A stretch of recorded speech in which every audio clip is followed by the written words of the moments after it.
Warnings.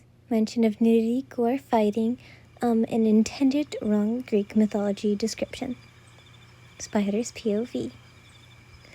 Lady and I continued to travel after that day, and everything I had felt, a sense of panic or fear at some point, I would think of what she said about herself. You carve your own path, and there is no one who can bear it unless you let them. I don't know why, but it reminded me of my sister, how I got here, and the way I just feel at ease looking at Lady.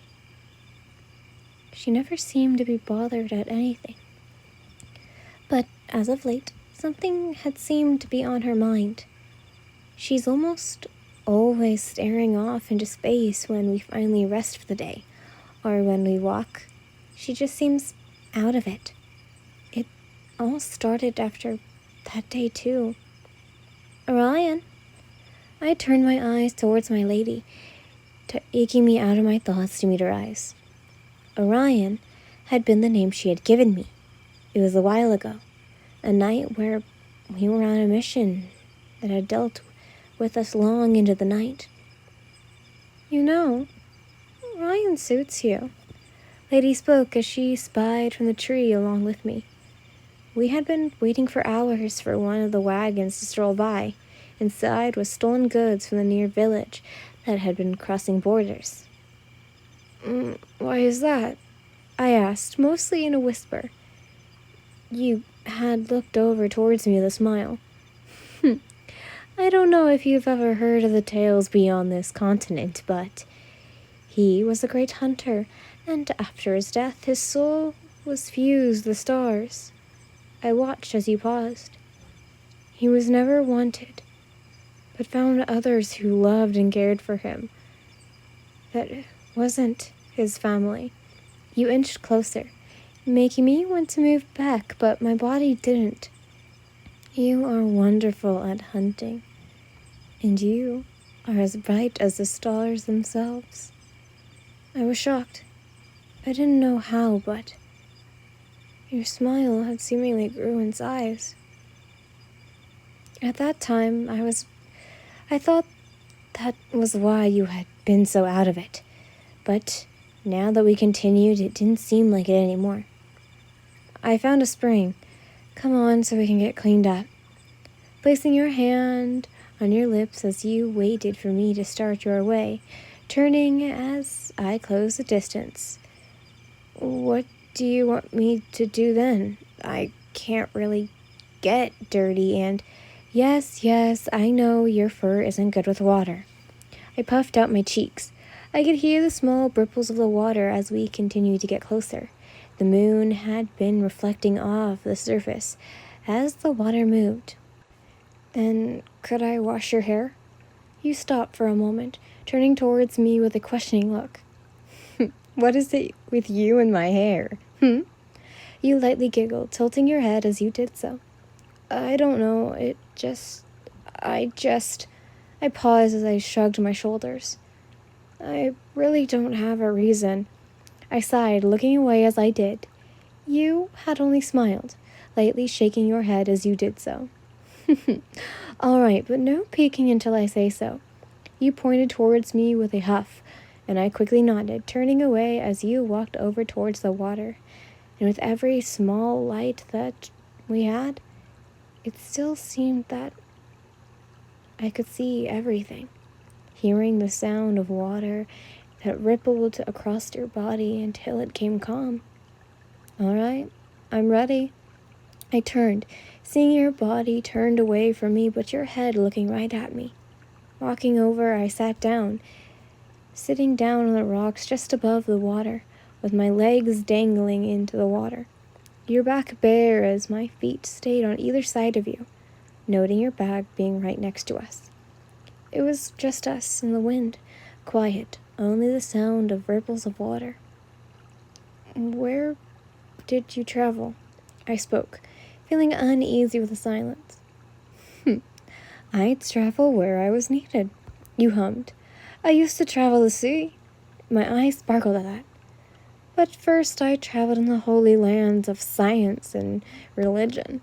I hummed as I brushed dirty dirt and grime out of your hair as you scrubbed your own body. I heard that hybrids have different ways of acting. You hummed. Like mammals, wolves, centaurs, and deers and wolves. And worse are sea hybrids. You hummed along, moving to look at me. Do you know where hybrids come from? Your question caught me off guard, and I shook my head. No, came from my mouth, and you giggled, turning away. A place known as Tatalis, the kingdom well beyond its time. I could tell your mood had changed by the way of your tone. They would either fuse cells with magic, or forcefully breed them. I froze when I started to pull away the brush. You turned to me, with a smile on your face, your hand coming up to my cheek, water dripping onto my skin and the slight parts of my fur. The cool feeling, nice compared to the heat rising up. Though it was only for a war they would never see. You nodded to yourself. I didn't know what you meant by that. All right, come on. You said you wanted to. I shook the confusion from my body as I grabbed a cup, scooping up the water and pouring it over your hair, taking the soap and scrubbing. How do you know about this? I tilted my head, and you whistled. Travel, time, and schooling. Pouring water over your hair again to wash away the soap, shaking your head afterwards. You finally turned your body towards mine. Thankfully, the water covering most of it. Now, can I ask you a question? You giggled. I nodded, feeling like I was still asking things you had already told me. How much do you know? You asked, placing your arms over my legs. Not much. I looked away. I could see it in your eyes. You already knew the cause.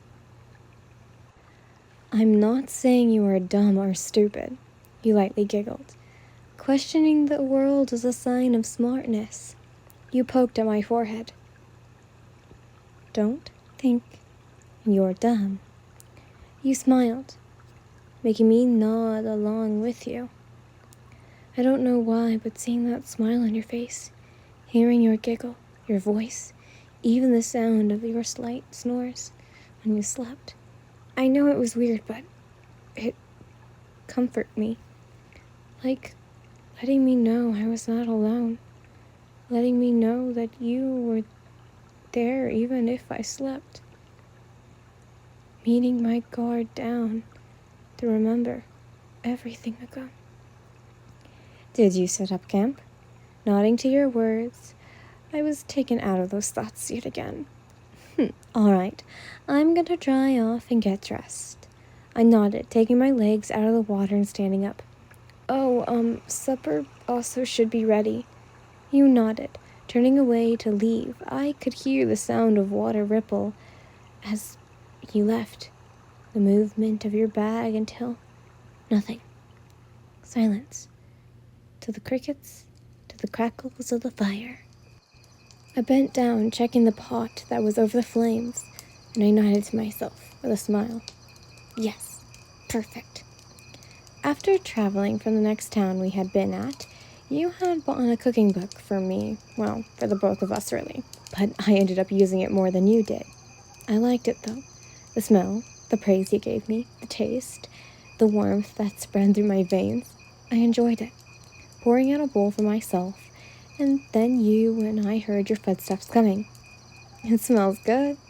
You sat down next to me as I passed you a bowl. You were the one who bought the spices. I chuckled, and then I placed a spoonful in my mouth, hearing the satisfying hum come out of your mouth. Malice, you hummed.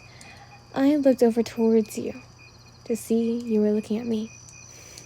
Good job. your free hand coming to the top of my head. I swear I had to be beaming. I'll clean tonight since you made such a good meal. Did you know the effect you had on me?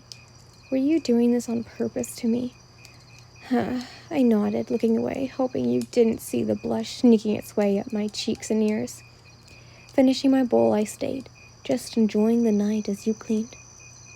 Lady, you hummed. What do you think of hybrids? You paused. I waited as you seemingly thought. They're still people, living things in this world. The only ones I hate are the ones that have downed unspeakable things. I stayed there. I didn't know what to say. The fire giving you off a crazy, scary, terrifying, almost godly look. The heat coming to my face. You don't think I'm dirty, ugly, or gross, do you? I could feel the tears, and you turned slowly, your eyes wide. Where is this coming from? I don't know why, but dimensions, the memories, were playing within me. You walked over, your hands coming to my cheeks. I'm trying to find my place in this land. Those are the things I was told. You wiped away a tear from my cheek, and I looked up towards you. You are my special little spider. I didn't pick you up. Kidnap? I laughed, causing you to giggle. What? How happy you are now? I looked down. Happy. I looked back up. But I didn't pick you up just because of nothing. I saw the potential in you. Cute little thing. You spoke and placed a small kiss on my forehead. Now, let's go to bed. You giggled as I followed suit after you.